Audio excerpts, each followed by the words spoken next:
Before the world had shape, before the mountains had risen or the rivers carved their paths, there was the silver sea.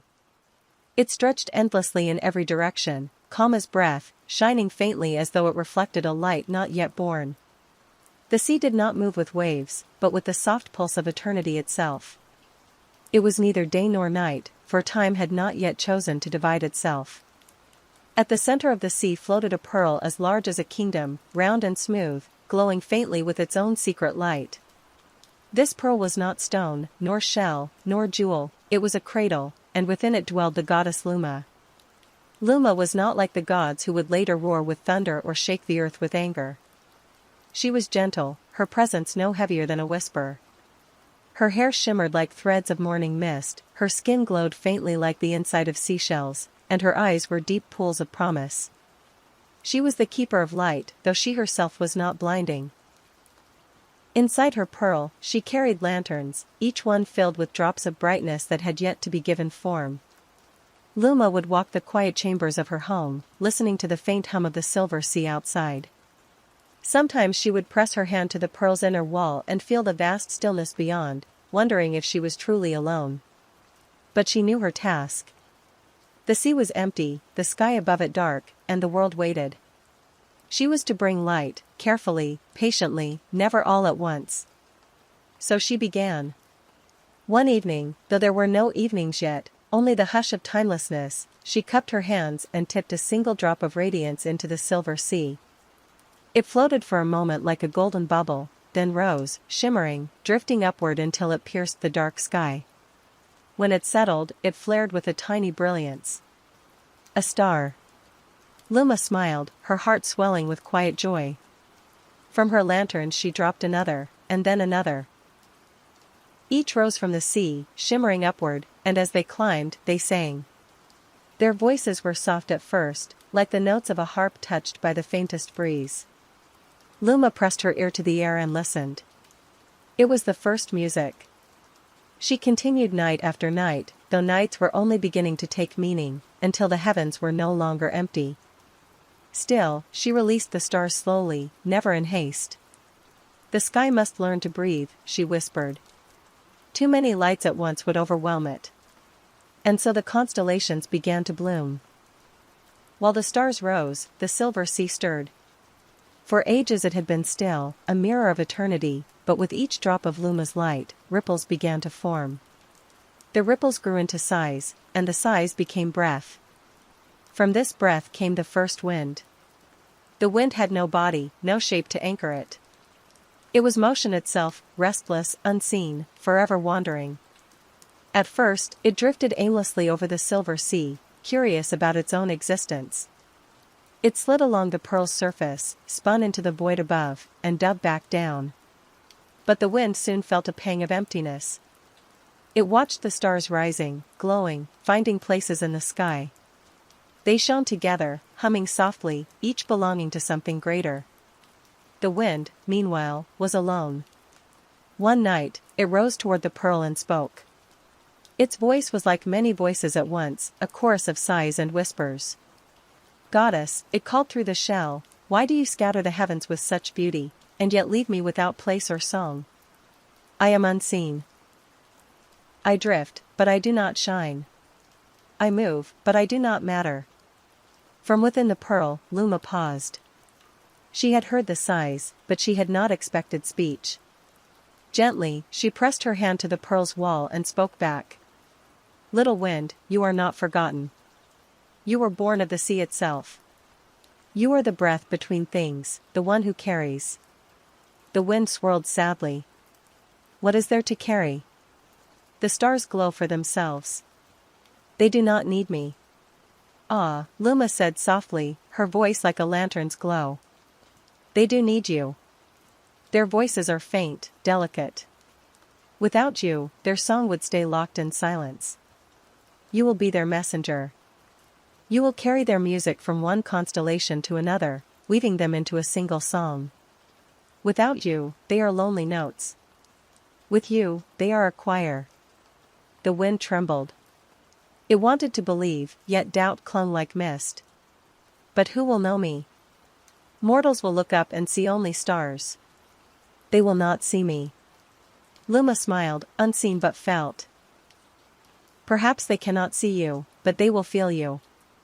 When their faces are lifted to the night sky and the air brushes their cheeks, they will know you are there. When the stars flicker, it will be because you have touched them. And when they hear the hush in the trees at night, they will hear you carrying the heaven's song. That is belonging, little one. The wind curled around the pearl, quieter now. It thought of her words. Perhaps it had a place after all. And so, it began to move among the stars. And for the first time, the sky breathed. The stars Luma released began to settle into groups, but they were still scattered, unsure of their shapes.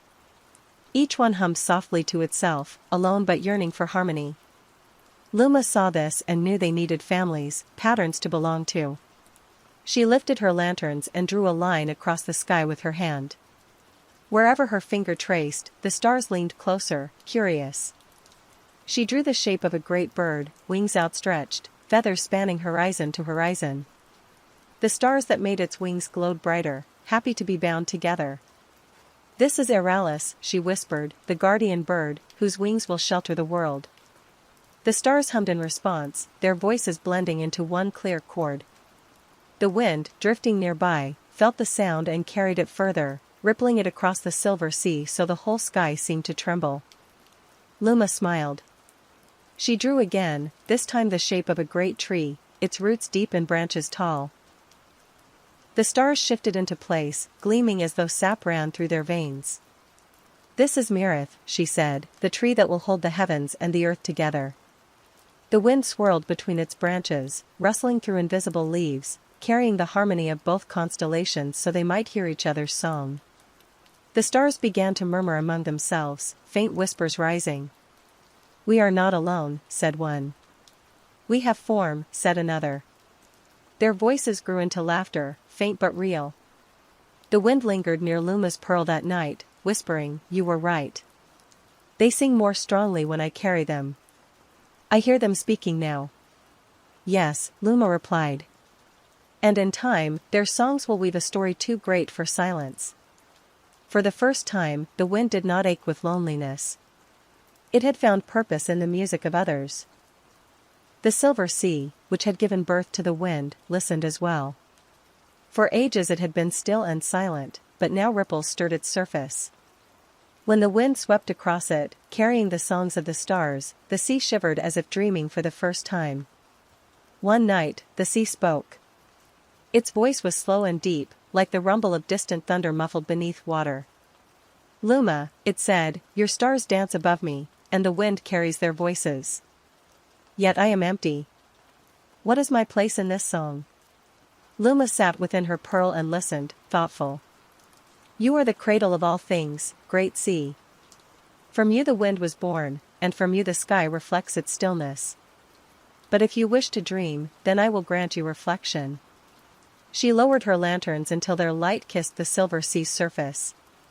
The stars above shone down into the waters, and the sea gasped softly as their images sparkled across its endless body. I see them, the sea whispered. They are within me as well as above me. Yes, said Luma. You will hold their mirror, so the heavens may gaze upon themselves. In you, the sky will know its beauty.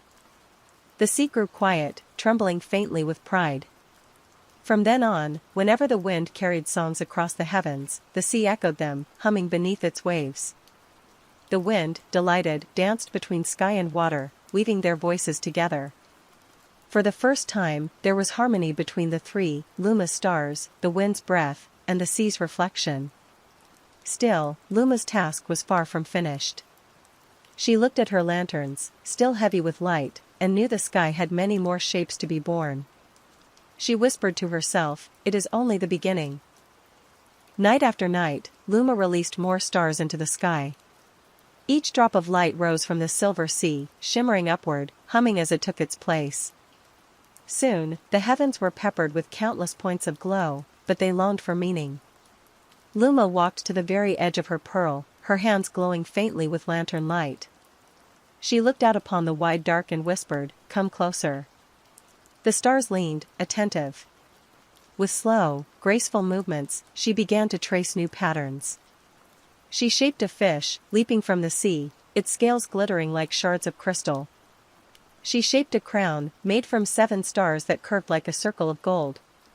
She shaped a river, long and winding, stars flowing endlessly from one horizon to another. Each time she drew, the wind watched eagerly. "And what are these called?" it asked, spiraling in excitement. "The fish is Selenor," Luma said, smiling softly. "He leaps forever, never touching the ground, never falling." "The crown," the wind whispered. "That is Arion, symbol of guidance.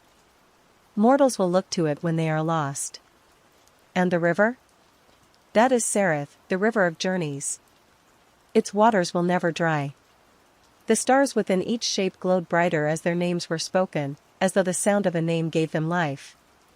They began to hum louder, proud of their place. The wind swirled between them, delighted. "I will carry their songs to one another. Selenor shall leap through Meretha's branches, and Arion shall crown the guardian bird." Luma laughed softly, her voice warm and low. "Yes, little wind. You understand. The constellations are not apart, they are threads in a tapestry." And so the sky began to fill not with scattered lights, but with living stories. Yet as the sky bloomed with stars, the wind felt a quiet ache. It had purpose, yes. It carried songs, wove harmonies, breathed between sea and sky. But it wondered about itself. One evening, it whispered to Luma again, circling her pearl. "You give names to the stars, but what of me? Do I not deserve a name?" Luma paused. Her lanterns glowed faintly as she considered. "Names are powerful things," she said gently. "They bind, they anchor. But you, wind, are born to wander. A name might weigh you down. But I am lonely without one," the wind sighed, brushing across the sea so its surface rippled. "How will the stars speak of me if I have no name? How will mortals remember me when they are born?" Luma touched the pearl's wall, as though stroking the wind through the barrier. "Then perhaps you may carry many names. You will be called by whatever those who feel you choose to call you. One day, mortals will name you in 1,000 tongues, breeze, storm, whisper, gale. To each, you will be something different. You are not bound to oneself, but many." The wind thought on this. It swirled higher, weaving among Selenor and Euryalus, between Arion and Merethe. The stars welcomed it, whispering their thanks as their voices were carried further. For the first time, the wind did not long to shine, it longed to listen. Still, as it moved, it wondered what mortals might call it. It dreamed of voices raised from the earth, faces lifted to the night sky. One day, it whispered to itself, "They will know me, even if they cannot see me." And the wind drifted on, content for a while, but not yet at peace. For a long while, the stars were content. Each hummed its note, and the wind carried their voices, weaving them into a single harmony. But as more constellations were born, pride began to stir among them. Selenor, the fish, leapt brightly above the silver sea, his scales sparkling more than any nearby star. "I am the most beautiful," he declared, his song sharp with vanity. "Look how I glitter, how I outshine all others. Mortals will know me first." From her vast wings, Euryalus, the guardian bird, spread her light wide. "You leap and you glitter, but I shelter the heavens. Without me, the sky would fall into chaos. Mortals will turn to my wings when they fear the dark." The crown, Arion, glowed steadily, each of its 7 stars pulsing together. "Neither of you matter without me. Mortals will seek guidance, and I will be their compass. I alone sit as ruler of the night." Their voices clashed, and the wind trembled as it carried them. Instead of weaving into harmony, the sounds grated against each other, like broken strings pulled too tight. The silver sea rippled uneasily, its reflections distorted. The wind, anxious, swirled toward Luma's pearl. "They argue," it whispered. "They are no longer singing. Their voices are sharp and bitter. What must I do?" Luma emerged to the edge of her pearl, her lanterns glowing faintly, her face calm though her heart ached. "They are young still," she said. Stars burn with pride as much as they do with light. But they must learn, there is no crown without the bird to protect it, no fish without the river to leap through. All are part of one tapestry. Shall I silence them? Asked the wind. No, said Luma softly. Silence is not harmony. Instead, remind them of each other. Carry their voices so they cannot forget their kinship. And so the wind obeyed. It carried Euryalus' mighty cry to Selenor, Selenor's laughter to Arion, and Arion's steady hum to them both. Though they quarreled, they could not help but hear one another. And slowly, their anger softened into weary acceptance. Still, a shadow lingered in the wind's heart. For the first time, it realized, even the stars could grow jealous. The quarrel troubled the silver sea as well. Its surface grew restless, waves forming for the first time, lapping softly against the pearl. Goddess, the sea rumbled, if the stars fight, will the sky fall apart? No, Luma answered gently, but their songs may turn into sorrow. Balance must be taught, not forced. The sea asked, and who shall teach them? Luma lifted one of her lanterns and poured from it, not light this time, but a softer shade, dim and cool. The drops did not rise as stars did. Instead, they fell gently across the heavens, scattering like dust. When they settled, they became shadows, patches of dark that rested between the constellations. What is this? The wind whispered, curious as it brushed across them. Space, Luma said. The silence between songs. For without shadow, light cannot be seen. And without silence, music cannot breathe. The stars, at first, grew uneasy. Why do you dim us? Selenor protested. Why scatter darkness among us? Because, Luma said firmly but kindly, you must learn that brightness is not glory alone. Shadow gives you shape, gives you contrast. Without it, you are lost in sameness. You shine more brightly because of the dark. The wind carried her words across the sky, letting each constellation hear them. Slowly, the stars quieted, realizing the truth. They could not exist without the spaces between them. Their pride softened, and their voices, when carried again, wove more gently into harmony. The wind sighed in relief. I see now. Even silence belongs to the song. And so night deepened, not only with light but with shadow, a balance that would endure forever. The wind had carried songs for countless nights, weaving star to star, constellation to constellation. It loved its work, yet still its nature stirred within, it was made of motion, never meant to stay still. One evening, after carrying Euryalus' low cry to the branches of Myrrh, the wind paused and whispered to itself, what lies beyond the furthest star? It rose higher, swirling past the guardian bird's wings, slipping through Arion's crown, gliding along the silver arc of Sereth, the endless river. The constellations grew smaller behind it. Ahead stretched a vast dark, deeper than the spaces Luma had scattered between the stars. It was not gentle shadow, but something heavier, endless and cold. The wind quivered, but curiosity tugged stronger. It rushed forward, carrying only the faint echo of songs behind it. The further it went, the quieter the echoes grew, until at last it heard nothing at all. Is this silence? It whispered, unsettled. Or is it emptiness? The dark did not answer. It pressed against the wind like heavy cloth, muffling its voice. For the first time, the wind felt small, as if it might be swallowed. It spun back toward the stars, afraid. When it returned to the constellations, they glowed warmly, their voices rising to greet it. Where did you go? Asked Myrrh, its branches shimmering. Too far, the wind sighed. There is nothing beyond you but silence. A silence too deep to carry. Luma, watching from her pearl, heard the wind's trembling voice. She whispered softly, though the wind could not see her, every wanderer must learn where the edge lies. But one day, even the deep silence will hold secrets. The wind, resting in the crook of Myrrh's stars, wondered what she meant. Not long after, as the wind drifted again along Sereth, the river of stars, it felt something strange, a pull. At first it thought it was only the sea's breath, rising faintly from below, but no, It came from beyond the river's edge, from the vast shadow it had once feared. The wind slowed, uneasy. "Who calls me?" it whispered. From the darkness, a faint glow flickered. It was not one of Luma's stars, its light was red, dim, and restless. The glow swelled, then spoke, its voice low and rumbling. "Little breath," it said, "why do you hurry away from me? Do you think only the stars sing?"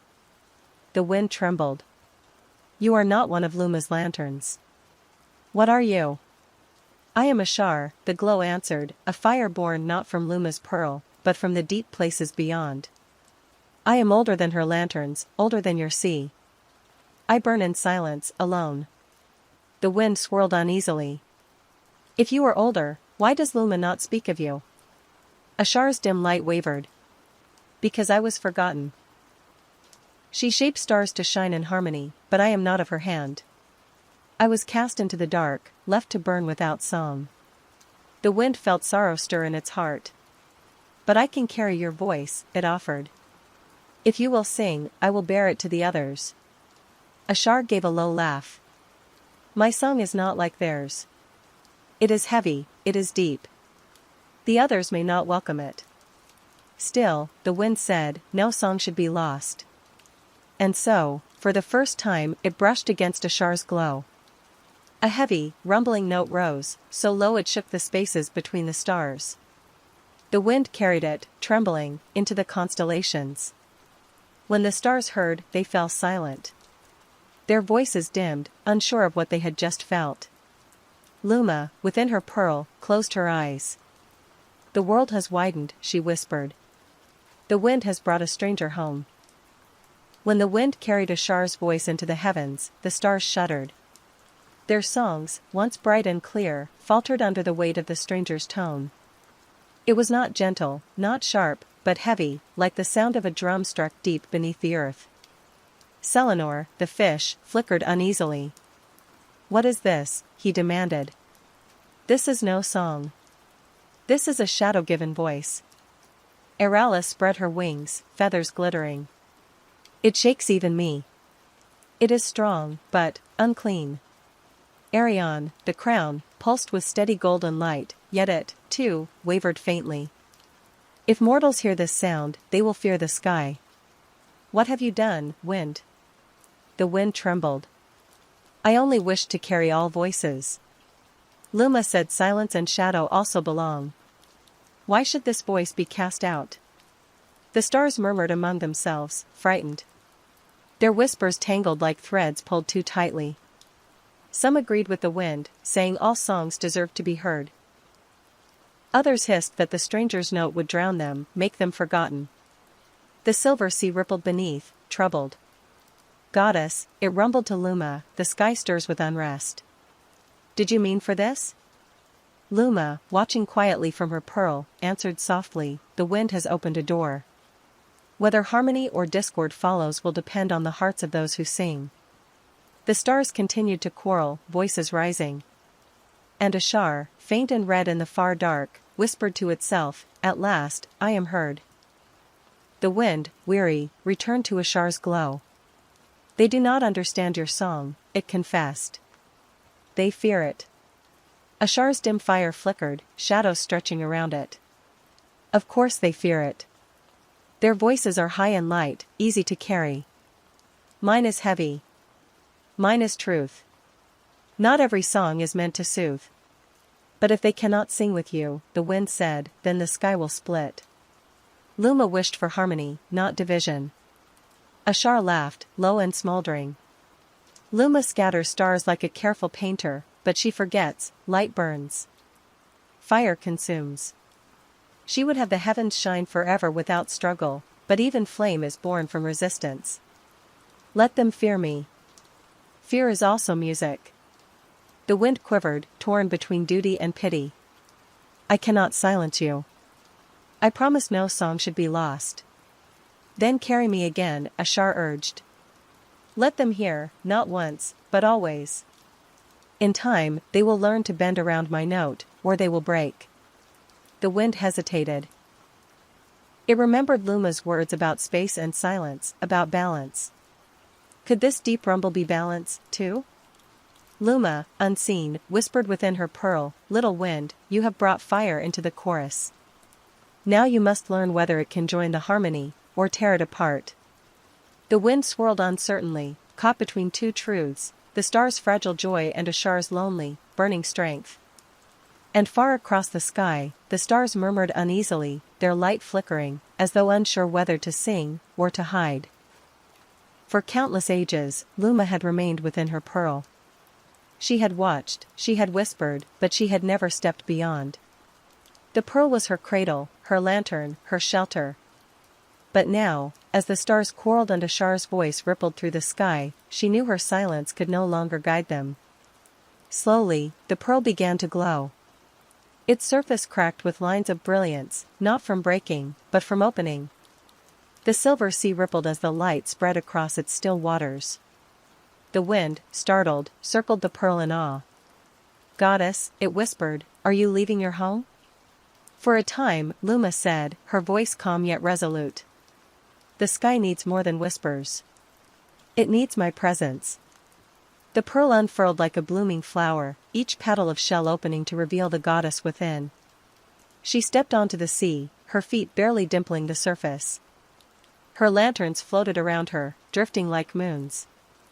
The sea sighed deeply, its waves shimmering with reflected light. The stars fell into silence. Even Ashar's distant glow trembled faintly, unsure. Never before had they seen the goddess who shaped them. Luma lifted her hands, palms open. "Children of light," she said, her voice carrying not by sound but by presence, filling every star and wave and breath of wind. "You quarrel among yourselves, forgetting that you were all born from the same lantern. Each of you shines because the others shine beside you. Even the stranger, yes, even Ashar, is part of this sky now. You must decide whether to weave together or unravel." The constellations flickered, murmuring softly. Some bowed low, humbled. Others remained uncertain. The wind drifted close to Luma's shoulder, whispering, "Will they listen?" "They will listen," Luma said, her gaze steady on the far red glow of Ashar, "but whether they learn is another matter." Ashar's glow pulsed in the deep dark, uneasy under Luma's gaze. At last it rumbled, "So you show yourself, goddess of the pearl. Have you come to banish me?" "No," Luma said gently, though her voice carried strength.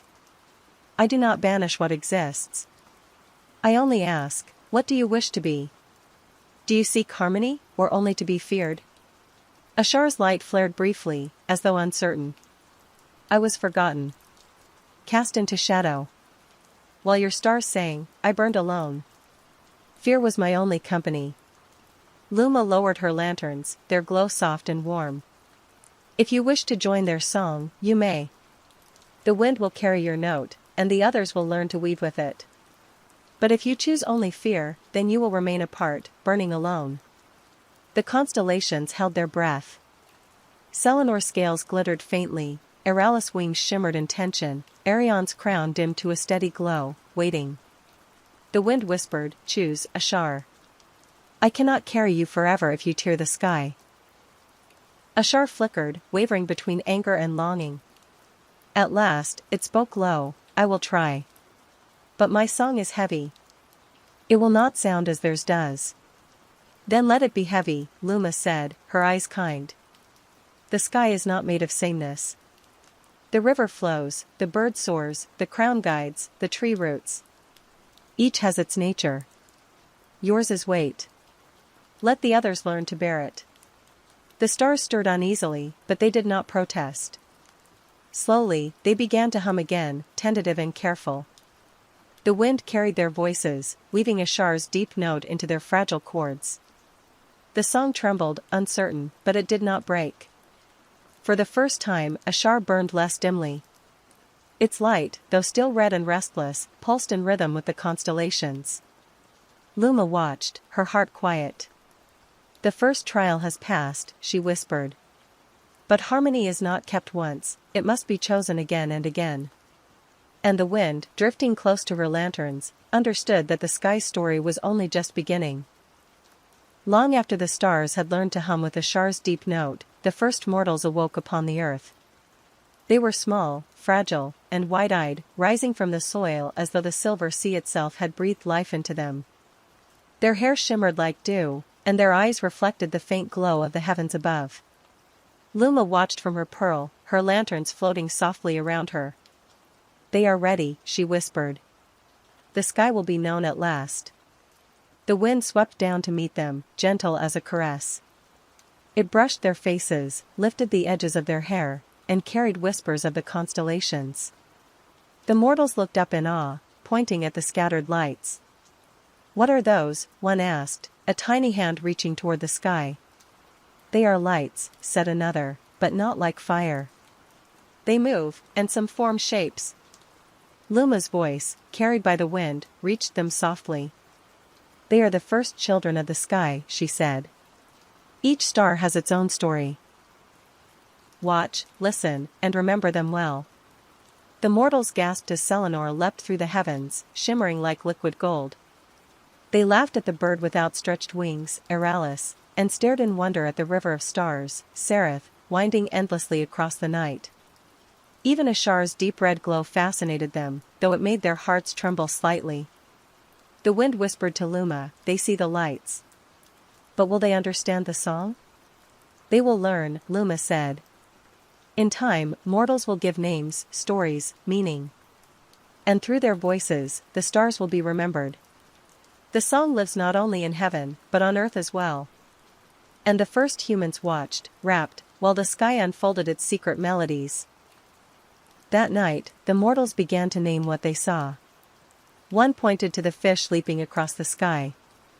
"I shall call it Selenor," they said, remembering the sound of its song carried by the wind. Another watched the wings of Eralis spread wide. "This is the guardian bird," they whispered, "for it watches over us even as we sleep." The river of stars, winding endlessly, was named Seraph. "It carries the journey of all who follow it," said the smallest child, tracing its path with tiny fingers lifted to the sky. Even Arion's crown received its name. "It will guide us when we are lost," a voice said, soft and reverent. When they looked at the red glow of Ashar, they hesitated. But one mortal, braver than the rest, stepped forward. "This is Ashar," they said. "It is different, but it too is part of the sky. Its voice is heavy, but it carries truth." The wind, drifting above them, swirled with delight. "They name all the voices," it whispered to Luma. "Even the deep ones. They remember." "Yes," Luma said, a quiet glow rising in her chest. "They remember, and through them, the story lives. The song is no longer mine alone, nor the wind's. It belongs to all who hear and name it." And so, for the first time, the heavens and earth were joined by understanding, as mortals began to map the stories of the stars into their own lives. As mortals gazed at the sky night after night, their wonder grew. They told one another the stories of the stars, giving shape to what they saw. Around flickering fires, they traced constellations with their fingers and whispered the songs carried by the wind. "They say the fish leaps endlessly," one child said, "but where does it go?" "Perhaps it searches for its family," another replied, "or perhaps it carries wishes across the heavens." The wind listened as it drifted among the branches of Myrith and along the curse of Seraph. It swirled more brightly, delighting in the mortals' voices. "They weave with the stars," it whispered to Luma. "They add their music to ours." Luma smiled softly. "Yes. The sky is alive not only above, but within hearts that see and remember." Even the stars began to stir. Selenor flickered, leaping more brightly as if performing for the mortals below. Eralis stretched her wings wider, proud to be watched and understood. Arion glimmered with steady light, seeming to pulse in time with the children's excitement. Ashar's glow, once solitary and heavy, softened slightly as it felt the attention of mortal hearts. For the first time, it sensed that its song could be understood, not fully, but in part. The wind carried this realization across the sky, weaving it delicately into the ongoing harmony. The silver sea rippled beneath, reflecting both light and shadow. "They are shaping the song as well," it murmured to Luma. "Yes," she said. "And that is the beauty. Music is not given, it grows." The mortals began to give more than names. They began to imagine adventures, battles, loves, and journeys among the stars. Each story shaped the constellations, subtly, as if the stars themselves leaned closer to listen. One night, a group of mortals spoke of a tree in the sky, whose branches held the stars. Its roots must touch the sea, one said, or the world will fall apart. Mythik, the tree constellation, trembled with delight. Its branches shimmered, reaching faintly downward, as though responding to the mortal imagination. Selenor leapt through its limbs, and the wind carried the children's stories to Arion and Seraph. Even a star flickered. Its deep red glow softened and pulsed in rhythm with the tales told below. It realized that it could take part in these human stories, not just the songs of Luma and the wind. The wind swirled joyfully. "Do you see, Luma?" it whispered. "They are part of the song now. The heavens are alive because of them." "Yes," Luma said, smiling as she watched the first humans huddle together in awe. "The sky teaches them, and they teach the sky. Harmony is not fixed. It is chosen by every heart that listens, every soul that remembers." And so, the stars began to hum not only for themselves, nor for Luma, nor for the wind, but for the first mortals who had looked upward and dared to imagine. The sky was no longer distant, it had become a story, shared between heaven and earth. For many nights, harmony held. Stars sang, mortals imagined, and the wind carried every note between heaven and earth. But the silver sea, deep and restless, had its own moods. One evening, it began to stir more strongly than before. Waves rose gently at first, then grew, rippling like folds of silk in motion. The wind noticed immediately. "Goddess," it whispered to Luma, circling the pearl, "the sea stirs strangely. Its voice is low, like a drumbeat. Something is coming." Luma's lanterns glowed brighter. "Yes," she murmured. "All things must learn to endure. Tonight, harmony will be tested." From the dark depths of the sea came a deep, rolling sound. Shadows rose along the water's surface, twisting with the reflections of stars. The constellations trembled. Even a star's glow flickered nervously, sensing the power beneath. Selenor darted nervously across the sky. "What is this?" he asked Aralis. "It shakes even me." "It is the sea itself," the wind answered. "It tests the sky. We must carry our songs carefully." Mortals on earth felt the tremor as well. Trees whispered uneasily, and the first humans looked skyward, clutching one another. They did not yet understand the full power of the sea, but they sensed that something extraordinary was unfolding. Luma stepped lightly on the water's surface. "Do not fear," she said. "Even the darkest storm may teach the stars to sing more truly, and the wind to carry more wisely. Watch, and you will learn." The silver sea's waves grew taller, rising like liquid mountains under the faint light of the constellations. The wind twisted and turned, carrying the stars' voices, trying to weave their songs together into one resilient harmony. A star pulsed nervously. "I do not like this," it said. "The deep rumbles shake me. My song grows loud, heavy, too heavy." "You must trust," Luma said softly, stepping closer. Her lanterns glowed like gentle suns, casting warmth across the turbulent water. "Trust that harmony is more than strength. It is balance, even in storms." The stars quavered. Selenor leapt higher, but sometimes faltered in midair. Aralis' wings flared, scattering light across the horizon. Arion's crown shivered as though pushed by an invisible hand. Even Mythik, the great tree, bent slightly, its branches trembling. The wind swirled faster than ever, moving like a ribbon between star and star, river and tree, bird and crown. It carried Ashar's deep note, weaving it into the trembling chords of Selenor and Aralis, over Saratha's winding currents and through Mythik's quivering branches. Mortals held their breath. The first humans felt the storm's tension in their bones. They whispered, "The sky is alive. We must not look away." Luma raised her hands, letting her lanterns pulse in rhythm with the wind. "Steady, children of light and motion. Let the storm teach you." sing together even as the waves rise. And so, the first trial began, as light, shadow, and motion faced the sea's unrest together, testing whether the fragile harmony of heaven, wind, and earth could endure. The storm rose higher, waves clashing like great silver mountains, tossing reflections of stars across the sea. The wind swirled faster, frantic, trying to carry every note at once. But the faster it moved, the more tangled the music became. Luma hovered over the water, her lanterns pulsing steadily. "Slow," she whispered. "You cannot rush harmony. The storm tests your patience, not your speed." The wind paused midair, trembling. "But if I do not move swiftly, the stars will falter. Ashar's note will overwhelm them, and Sereth will scatter."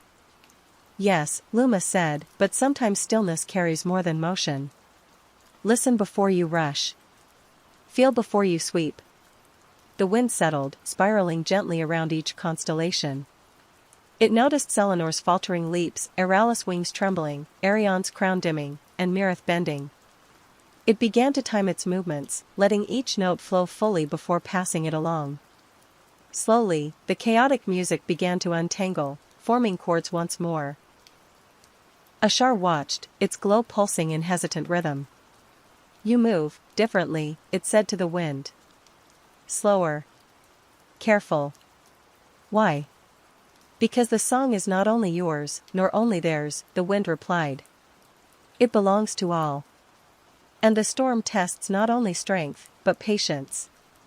Even the silver sea seemed to calm slightly, its waves rolling less violently as the wind carried each note with careful attention. The harmony, though strained, began to hold. Luma's lanterns shone like quiet suns. "Now, little wind, you understand.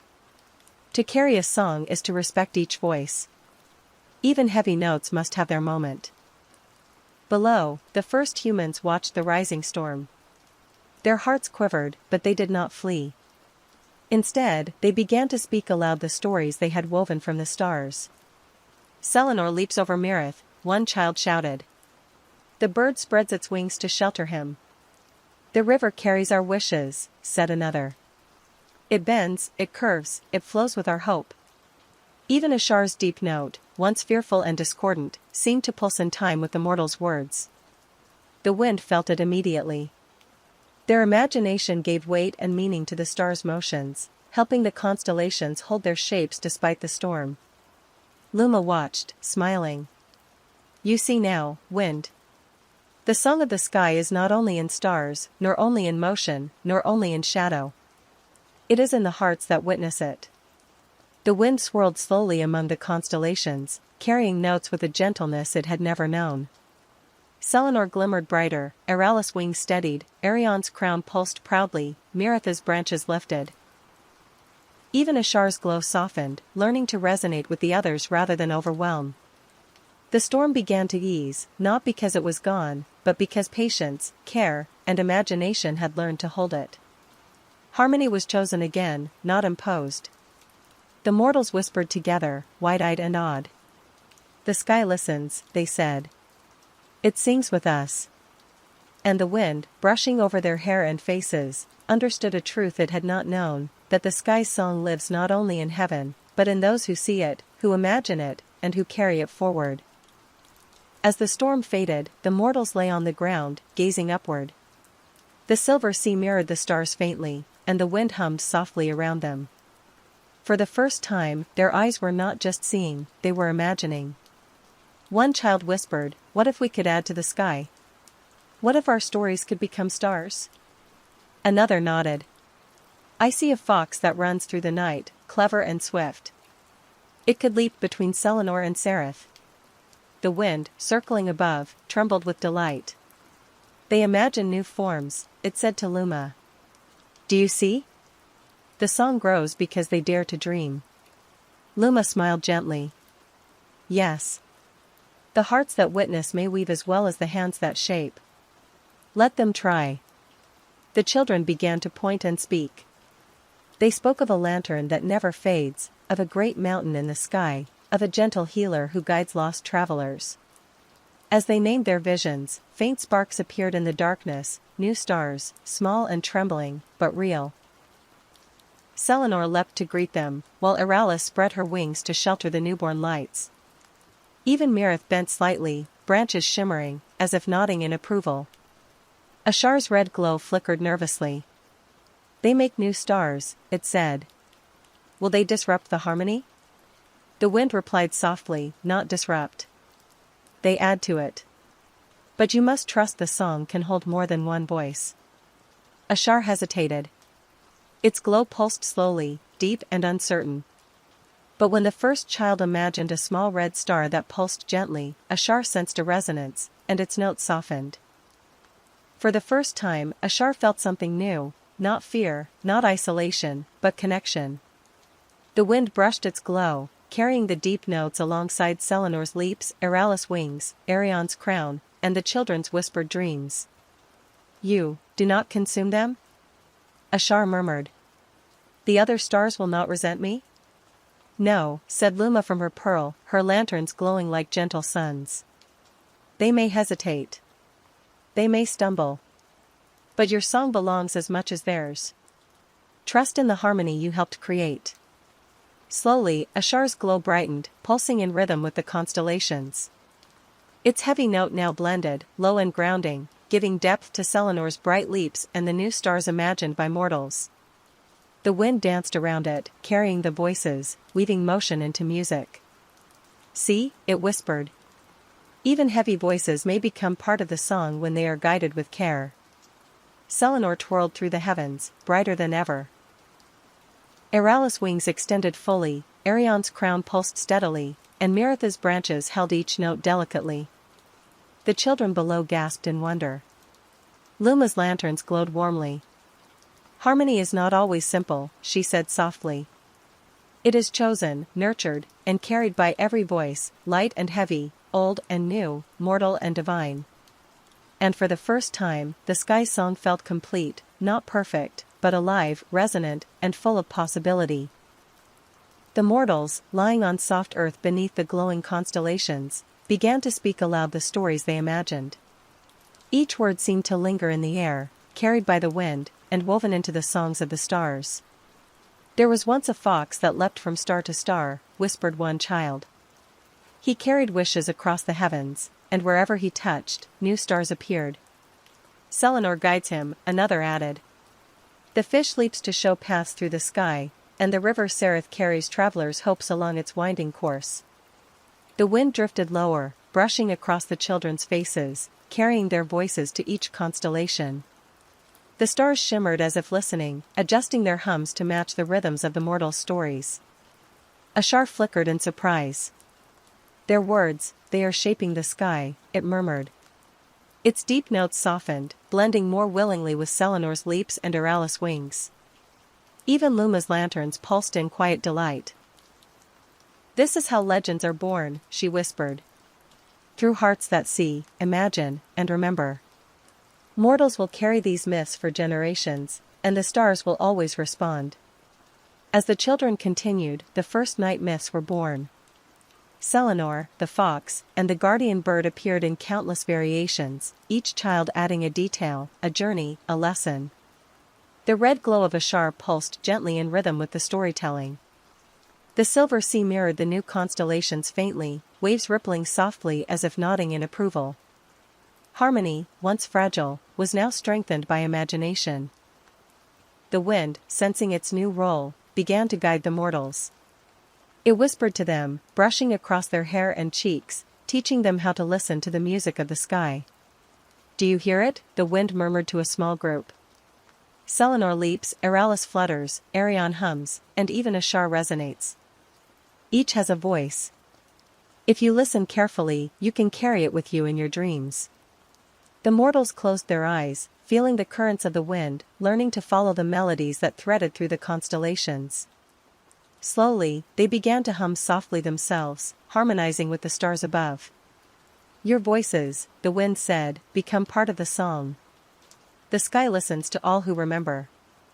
You may add your notes, your hopes, your stories. And when you dream, you may see the paths of stars in ways even I cannot carry alone."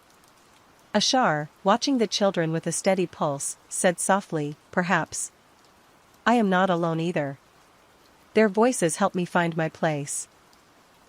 Luma smiled from her pearl, watching the interplay of mortal imagination, wind, and stars. "Harmony is not dictated," she said. "It is nurtured, chosen, and shared. And now, it flows in three currents: the stars, the wind, and the hearts that witness." The first humans lay back, feeling the music of the heavens in their bones, understanding in their hearts that they were part of the eternal song. And the wind, ever gentle and patient, swirled above them, teaching the language of stars and shadow alike. As the mortals rose from the soft earth, they carried the music of the heavens within their hearts. The wind swirled among them, brushing their hair and carrying faint echoes of Selenor's leaps, Eralis' wings, and Ashar's deep pulse. "They must see what we have seen," one child whispered. "The sky sings, and we have heard it." They traveled to their villages, speaking of the constellations, telling tales of the fox that leapt across the night, the guardian bird whose wings sheltered the stars, and the river that carried wishes across the heavens. Even Ashar, once feared, was described as a powerful flame that gave depth to the sky's song. The wind followed them, carrying their voices back to the constellations. The stars shimmered in recognition, adjusting their hums to match the new stories, while Ashar pulsed in response to the human imagination. Luma watched quietly, her lanterns glowing softly. "The song spreads," she whispered. "It lives not only in sky and wind, but in hearts that remember and speak." The mortals' tales became richer with every telling, adding details the wind had never carried before. The fox chased comets, Selenor leapt across new rivers, and the guardian bird protected not only stars but dreams. Mortals had become co-creators, weaving the sky's story into the fabric of the world below. Even the silver sea seemed to ripple in delight, reflecting the growing network of human voices as if joining in the song. Over time, more humans began to hear the music of the night. They huddled by fires, whispering stories to their children, teaching them to watch the stars and feel their songs in the wind. "Look at Sereth," one storyteller said. "Follow its winding path, and your wishes will travel across the sky." "See Selenor leap?" another asked. "He carries hope from one heart to another." And when Ashar pulsed deep and red above, the humans did not flinch. "Even the heavy flames are part of the song," they said. "Without them, the sky would be incomplete." The wind swirled gently over the villages, carrying every voice back to the constellations. The stars quivered with delight, humming together in patterns they had never known. Selenor twirled through the heavens, Eralis' wings gleamed, Arion's crown pulsed steadily, Miratha's branches reached toward the new stars born from mortal imagination, and Ashar's red glow deepened in trust. Luma, standing over the silver sea, her lanterns floating like gentle suns, whispered, "Now the song is truly alive. It flows in three currents: stars, wind, and hearts that hear, imagine, and tell." Harmony had taken root across heaven and earth. The first storytellers had become the bridge between worlds, and the music of the sky would live on, carried in every heart that looked upward and dared to imagine. As mortals shared their stories, the stars themselves began to respond in new ways. No longer fixed in quiet positions, they shifted gently, tracing arcs, loops, and patterns that mirrored the dreams and imaginings of those below. Selenor twirled and leapt in long, graceful sweeps, following the imagined paths of foxes and wishes. Eralis spread her wings wider, turning in slow spirals that mirrored the curves of the rivers and forests the mortals described. Arion's crown rotated subtly, aligning with the peaks and valleys that humans imagined in their tales. Even Miratha's branches swayed, extending as though reaching toward every new story born from earth. Ashar's deep glow pulsed in rhythm with these dances. At first, its red light flickered uncertainly, heavy with old loneliness. But as it moved alongside the other constellations, it began to trust, flowing beneath the lighter stars to anchor the harmony. The wind circled the heavens, carrying every note. "Look at them," it said to Luma, "they move because of the human's dreams. Even Ashar, once solitary, dances now." "Yes," Luma said softly. "Every imagination is a step in their eternal dance." The sky has learned to respond, but it is the hearts of mortals that guide it. Below, humans gasped as they noticed subtle changes in the stars' positions, patterns that seemed to echo their whispered stories. They felt, for the first time, that the heavens were not distant, but part of a living, breathing rhythm connected to their own hearts. The wind, ever restless, now moved with a new purpose. It had carried songs across stars, through Ashar's deep notes, over the silver sea, and across the imaginations of mortals. Yet it understood that its role had evolved. "It is not enough to carry," the wind murmured. "I must also listen, understand, and teach. Every voice matters, light, heavy, mortal, divine." It circled the constellations, pausing at each to feel the resonance of their movements and melodies. Selenor twirled in joyful leaps, Eralis' wings fanned rhythmically, Arion's crown pulsed steadily, Meritha's branches shimmered with motion, and Ashar glowed red with cautious trust. The wind carried all these voices, weaving them with mortal songs, forming a layered harmony no single being could achieve alone. "Even the storms, even the shadows, have their place," it whispered to itself. Without them, the song would be incomplete. Luma watched from her pearl, a quiet smile on her face. "You have learned well, little wind. You are no longer merely a messenger.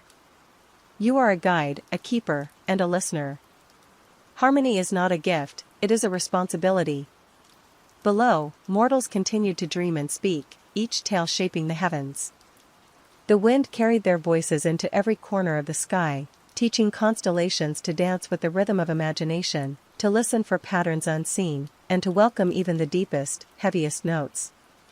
And in this moment, a profound stillness settled across the silver sea, the stars, and the mortal world, a quiet understanding that the song of the sky was alive, ever-changing, and shared by all who dared to dream. As the mortals continued to imagine, the constellations began to shimmer in anticipation. Luma's lanterns glowed brighter than ever, reflecting off the silver sea like 1,000 tiny suns. The stars seemed to hum with excitement, and the wind twirled above them, carrying vibrations of joy and expectation. "It is time," Luma whispered. "Time for the first gathering of lights, where heaven and earth celebrate together." The first humans, having listened, named, and dreamed, gathered in the open fields under the night sky. They carried small fires, lanterns, and woven stars of silver and gold. Their voices, already skilled at harmonizing with the constellations, rose in song, soft at first, then louder, richer, and stronger.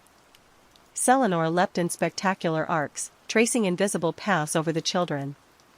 Eralis spiraled gracefully, her wings scattering light across the faces of awed humans. Arion's crown pulsed steadily, guiding the patterns of movement. Meritha's branches shimmered like silver threads, reaching toward every human and star. Ashar's deep red glow pulsed beneath them, anchoring the rhythm, its heavy note blending with Selenor's bright leaps and the children's songs. For the first time it felt not alone, but part of a vast, living chorus. The wind danced in spirals, carrying melodies, laughter, and whispers across the fields, ensuring every voice, human, star, and shadow, was woven into a single, magnificent song. The humans sang and danced, their movements mirrored in the heavens. Their stories, now full of life and imagination, seemed to pull the stars into subtle new arrangements. New stars flickered into existence, born from the dreams of mortals and guided by the wind's gentle hands. Luma floated above the gathering, her lanterns casting gentle illumination over the sea and the people below. "Look upon them," she said softly to the wind, "and see what grows when imagination, patience, and song are shared." The wind swirled higher, feeling the depth of this harmony. "I see, goddess. Every voice carries meaning. Even Ashar's heavy note is welcomed. Every heart contributes to the song." The mortals lifted their voices together in a final chorus, reaching toward the stars, naming, imagining, and rejoicing. Selenor spun joyfully, Eralis' wings flared, Arion glimmered steadily, and Miras shimmered with each beat of song. Ashar pulsed warmly, no longer solitary, finally part of a living harmony. The silver sea reflected the dancing lights, waves shimmering in rhythm with the music. The first celestial festival had begun, a celebration of life, song, and imagination shared across worlds. And in the quiet between notes, the wind whispered, "This is only the beginning." Harmony had been chosen, nurtured, and celebrated. Heaven, earth, wind, and mortal hearts had woven together a song that would echo for eternity. The first celestial festival had stirred the heavens in ways the stars had never known. The imaginations of mortals, carried by the wind, began to create new shapes and forms in the sky. Small sparks of light appeared where none had been before, trembling faintly but ready to join the chorus. One child imagined a great lion leaping across the horizon, carrying courage to those who slept below. Another saw a delicate harp floating among the stars, its strings pulsing softly with the music of the night. Even the deep red glow of a star seemed to respond, tracing lines in the dark sky that formed a bridge between old stars and new. Selenor darted through these emerging lights, bright and joyous, while Eralis circled them protectively, her wings scattering faint showers of silver. Arion's crown glimmered in rhythm with the children's song, and Meritha's branches stretched toward each new spark as if giving it root and support. The wind felt its role deepen. "I must teach them how to move," it whispered to Luma. "Not just to sing, but to dance among these new lights." "Yes," Luma replied. "Guide them gently. Let the mortals learn the language of motion, so their stories may shape the sky with grace, not chaos." The mortals looked up, their eyes wide with wonder. They traced paths with their fingers, imagining how the stars might move, and the wind carried these visions gently, turning them into subtle patterns across the sky. The wind swept closer to the children, brushing their hair and brushing softly across their hearts. "Listen carefully," it whispered. "Each star moves not at random. The dance of the sky follows rhythm, weight, and space. Some are quick and bright, others slow and deep. Every movement matters." Selenor spun high, demonstrating a loop that lifted courage and hope. Eralis' wings spread in arcs of protection. Ashar pulsed low and steady, showing how depth and weight could hold the pattern together. The mortals watched, imitating the movements with their bodies, their hands tracing the paths of the stars. "You must feel the balance," the wind instructed. "Do not rush. Some stars need room to shine. Some voices need space to echo. Even shadows have a place." Slowly, the children learned. Their imaginations, guided by the wind, shaped the motions of the new constellations, weaving them into the older stars' songs. Each night, they practiced, singing and moving, until the sky itself seemed to pulse with harmony that was both ancient and newly born. Luma watched with gentle pride. "See," she said. "Harmony is chosen, practiced, and shared. The song belongs to all who see it, feel it, and shape it. Even the wind must learn to carry, not force." And so, beneath the silver sea and the shimmering stars, mortals and wind began a new chapter of the sky's story, a story of dance, imagination, and shared harmony that would echo across eternity. Though harmony had grown across heaven and earth, the deep spaces beyond the silver sea still whispered of unrest. Old shadows, long forgotten, began to stir. Faint shapes shifted in the darkness, brushing against the edges of Ashar's red glow, testing its trust. The wind felt it first. "Goddess," it murmured, circling the pearl, "there is movement in the far dark. Something stirs, unseen." Luma's lanterns pulsed with steady light. "Yes. Even harmony is tested. Shadows exist to challenge the song, not to destroy it. Observe and guide, but do not fear." Below, mortals huddled beneath Mirith, looking up at the trembling stars. They noticed faint ripples, new shadows moving against the constellations, but they did not yet understand their purpose. Ashar pulsed nervously. "I feel them," it said. "They move in my space. They threaten to unravel what we have woven." "Then we must meet them with song," Luma said. "Your trust anchors the sky, Ashar. The wind carries voices of courage and imagination. Let the stars, mortals, and motion act together." The wind swirled around the edges of the shadow, carrying Selenor's bright leaps, Eralis' protective arcs, Arion's guiding pulses, and the new constellations born from human dreams. The shadows recoiled slightly, but pressed onward, testing the patience and unity of the sky. The wind guided the constellations carefully, weaving movement and melody into a pattern that could withstand the shadows' probing. Selenor spun high in loops of courage, Eralis flared in protective spirals, Myrrh stretched its branches to hold every note, and Arion pulsed steadily. Ashar hesitated, deep and heavy. "If I falter, the shadows will undo everything." "I cannot fail," it said. "You do not face them alone," the wind said softly. "Every voice counts. Trust your place. Trust the mortals who watch and imagine. Trust the song itself." Below, the children sang bravely, voices trembling but clear, adding their imagined paths and new constellations to the harmony. The shadows pressed closer, trying to unravel the patterns, but the human stories gave weight and direction to the stars' movements.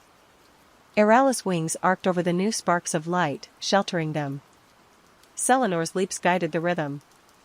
Myrrh's branches held every note steady. Ashar's heavy pulse anchored the entire song, blending seamlessly with the mortal voices. The shadows recoiled, unable to break the woven harmony. The first test was complete. The wind, though exhausted, whispered proudly, "We have endured. Harmony is stronger now, for it has been challenged." Luma's lanterns glimmered softly. "Every challenge strengthens the song, little wind. Even shadows have their place, for they remind us of balance. Today, trust has grown in stars, in mortals, and in the deep flame of Ashar." And for the first time, the sky rested, fully aware that the song, while not untroubled, could endure when guided with patience, courage, and imagination. After the first test, the silver sea shimmered with a newfound awareness. Mortals, having witnessed the dance of shadows and the courage of the stars, understood that light alone could not shape the sky. Harmony required both brightness and depth, courage and weight. Luma spoke softly to the wind, "It is time for a festival unlike any before. Let mortals, stars, and even shadows dance together. Let them learn that every note, bright or heavy, is necessary." The first humans gathered in the open fields once more, carrying lanterns, woven stars, and silver threads. They had listened, imagined, and learned to follow the patterns of the constellations. Now they would celebrate not only the harmony but the challenges that had shaped it. Selenor leapt in arcs more spectacular than ever, tracing paths both bright and daring. Eralis spiraled protectively, her wings scattering light and shadow together.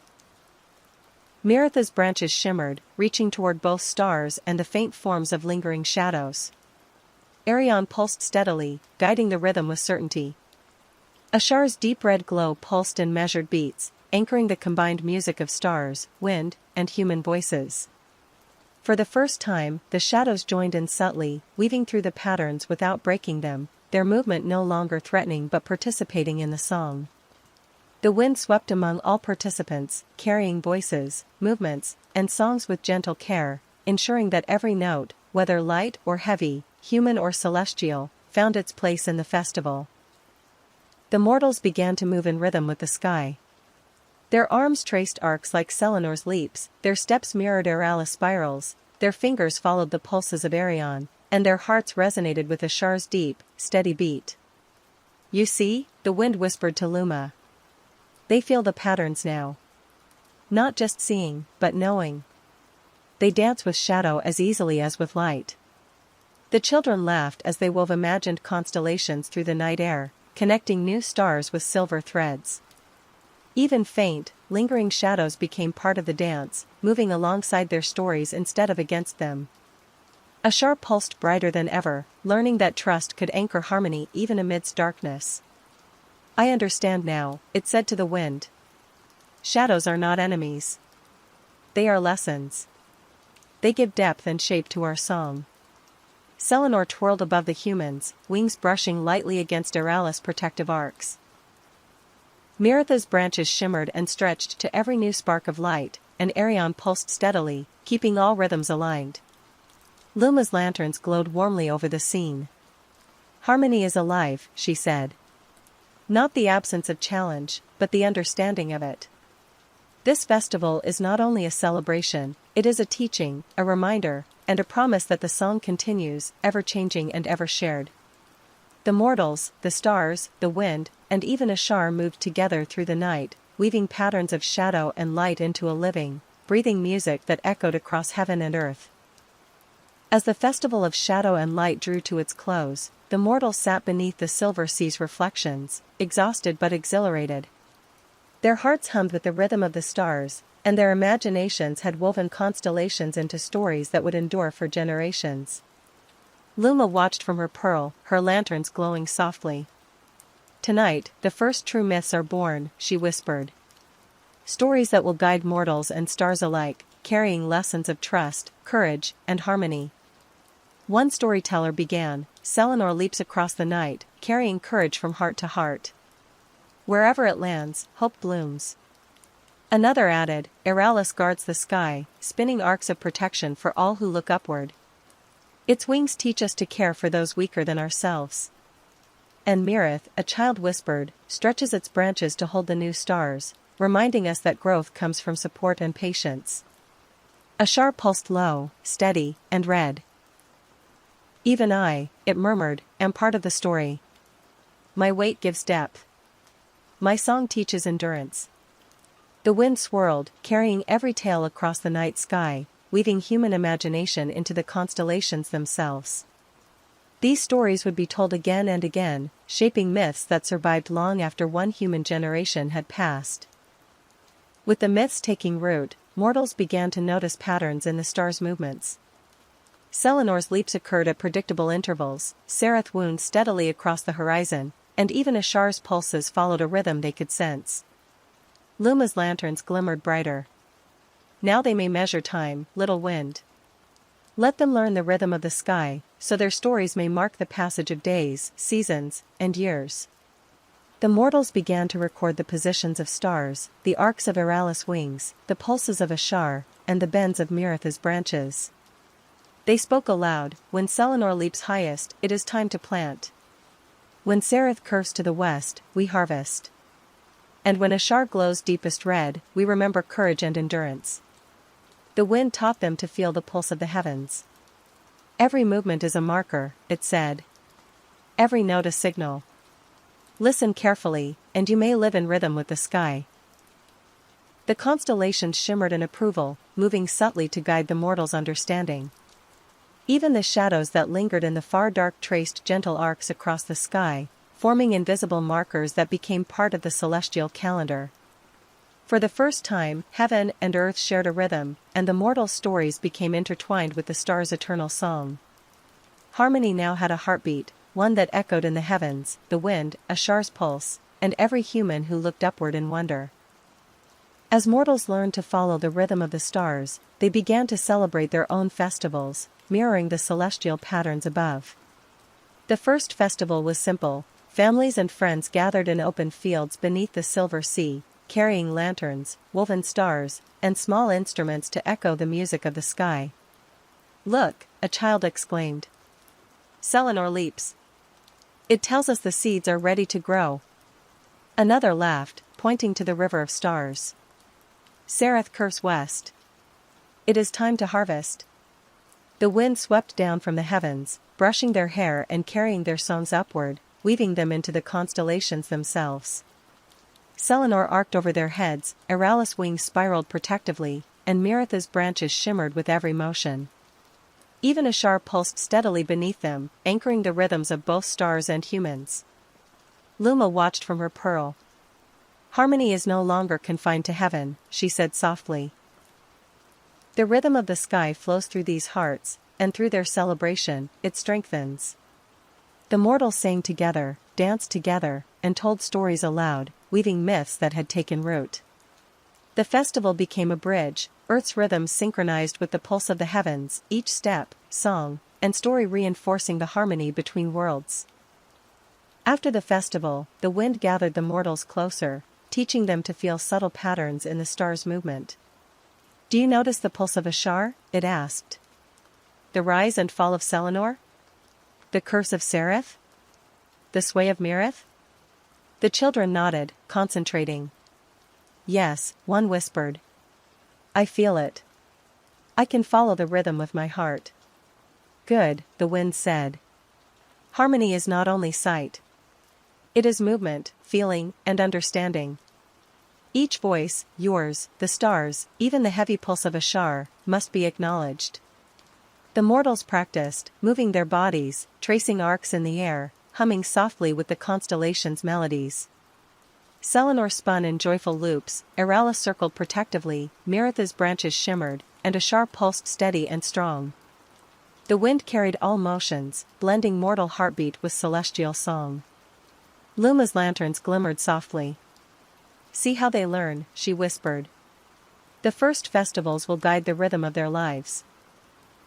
Through celebration, they understand the pulse of heaven, and the stars are reminded of their connection to earth.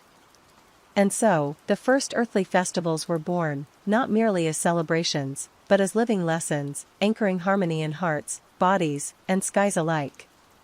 The song of the heavens now resonated through time, carried in ritual, story, and movement. Word of the first festivals and the celestial rhythm spread from village to village. Mortals who had learned to feel the pulse of the stars became teachers, carrying knowledge of constellations, movement, and stories to distant lands. One storyteller, holding a lantern that shimmered like a small sun, arrived in a new village. The sky sings, they told the people. Every star has a voice.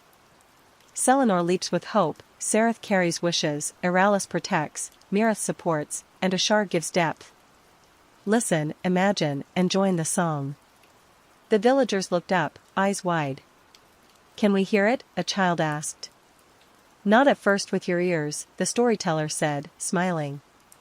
With your heart. Feel the rhythm, trace the arcs with your hands, imagine the stories, and the sky will respond. The wind swirled around the new learners, carrying their voices upward, spreading echoes of laughter, wonder, and song across mountains and rivers. Selenor twirled over forests, Eralis' wings spread across valleys, Meritha's branches shimmered faintly in distant skies, and Ashar pulsed steadily, anchoring the melodies. Luma watched, her lanterns glowing brighter than ever. The song grows, she whispered. Not only in imagination, but in hearts across the earth. Each new storyteller carries the harmony further, linking distant lands to the pulse of the heavens. As generations passed, mortals traveled farther, teaching others to observe the stars, to feel their rhythm, and to imagine their stories. Small constellations were traced and shared, myths multiplied, and rituals aligned with Selenor's leaps, Seretha's curves, Meritha's sway, and Ashar's deep pulse. Even the wind marveled at its new role. I carry voices now not just across fields, but across continents. Every heart adds its own note, shaping patterns even I could not foresee.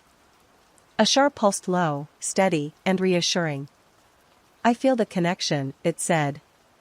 The depth of my song reaches farther than I imagined, joining light and shadow, mortal and celestial, near and distant. Selenor darted through newly imagined constellations, Eralis spiraled protectively, Arion pulsed as guide, and Mirith stretched to hold the countless new stars born from human stories. The wind danced among them, carrying every note, every heartbeat, every whispered myth. Luma's lanterns reflected across the silver sea, her glow soft but unwavering. Harmony now spans the earth, she whispered. The song belongs to all who see, imagine, and share. The sky, the wind, Ashar, and mortals, together, they form a living, breathing symphony. The first global harmony was complete, yet still alive and growing, a song not confined by distance, culture, or time. The heavens had found their voice in mortal hearts, and humanity had discovered its place in the eternal dance of stars. In villages across distant lands, elders and storytellers began a sacred tradition, the rite of stars. Children, wide-eyed and eager, were invited to learn the rhythms, stories, and dances of the heavens. They gathered beneath the silver sea, lanterns in hand, hearts open to the lessons of the sky. Today, an elder began, you will learn to hear the song of the stars, to feel the pulse of Selenor, the curves of Sereth, the protection of Eralis, the support of Mirith, and the depth of Ashar. Each voice has meaning. Each note has weight. The wind circled the children, carrying whispers of rhythm, arcs, and pulses. Trace the leaps with your hands, it instructed. Feel the wings, the river, the crown, the branches, and the deep flame. Move as they move. Imagine as they imagine. Selenor leapt in bright arcs, Eralis spun protectively, Miratha's branches shimmered with subtle guidance, Arion pulsed steadily, and Ashar's deep glow anchored the rhythm. Children moved in imitation, some dancing, some tracing patterns with fingers, others humming softly, letting their voices blend with the sky. Luma watched from her pearl, her lanterns glowing like quiet suns. Harmony is chosen, not given, she whispered. Through practice, patience, and imagination, the young will carry the song forward, keeping it alive for generations to come. As the rite continued, the wind guided each child individually. Listen, it said to one. Selenor leaps in courage. Let your heart leap as well. Feel, it said to another. Ashar pulses deep and slow. Trust the weight of your own song. The children began to understand that harmony was not only in movement but in awareness, in knowing when to lead, when to follow, and when to allow the song to breathe. Their imaginations expanded, weaving small new constellations in their minds, connecting stars, rivers, wings, and branches with stories of bravery, care, and endurance. The elders smiled as they watched. These children are the first true children of the sky, one said. They will carry the rhythm, the stories, and the imagination. They will guide future generations to dance with the stars, sing with the wind, and honor both light and shadow. Selenor spun higher than ever, Eralis circled protectively, Mira stretched to embrace every motion, Arion pulsed as steady guide, and Ashar glowed deep, anchoring the harmony. The wind swept gently among the children, teaching patience, balance, and understanding. Through this rite, the cycle continued. Every heartbeat of a child became part of the eternal song, a living bridge between earth and heaven. The sky story, once solitary, now lived fully in the hearts of mortals who dared to imagine and dream. In villages near and far, children who had completed the rite of stars were chosen as apprentices of the wind. These youths were entrusted with a special mission, to carry the celestial rhythms, the stories of the constellations, and the lessons of harmony to lands beyond their own. One young apprentice, with hair glinting like silver under the night sky, looked up and whispered, "Will the stars truly guide us across distant lands?" "Yes," the wind replied, swirling around her. "You have learned to listen. You have felt the pulse of Selenor, the arcs of Eralis, the sway of Mirith, the crown of Arion, and the deep flame of Ashar. Carry these rhythms in your heart, and the sky will open its paths to you." Selenor twirled high, showing bright trails across the heavens. Eralis' wings extended protectively, guiding each apprentice's movement. Arion pulsed steadily, keeping the pattern alive, while Miratha's branches shimmered across continents in faint echoes, and Ashar anchored the entire rhythm with deep, steady pulses. With lanterns in hand, the apprentices stepped into the night, their movements mirroring the stars. The wind carried them over mountains, rivers, and forests, whispering songs that blended mortal heartbeat with celestial rhythm. In distant lands, villagers noticed small sparks of light in the sky that seemed to dance and guide the newcomers. The apprentices of the wind arrived, teaching children how to trace arcs with their hands, move in rhythm with the constellations, and imagine new stories of courage, care, and endurance. "Watch Selenor," one apprentice instructed. "Its leaps teach bravery. Let your heart leap as well."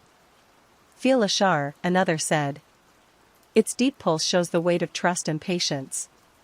Let your own heartbeat follow its rhythm."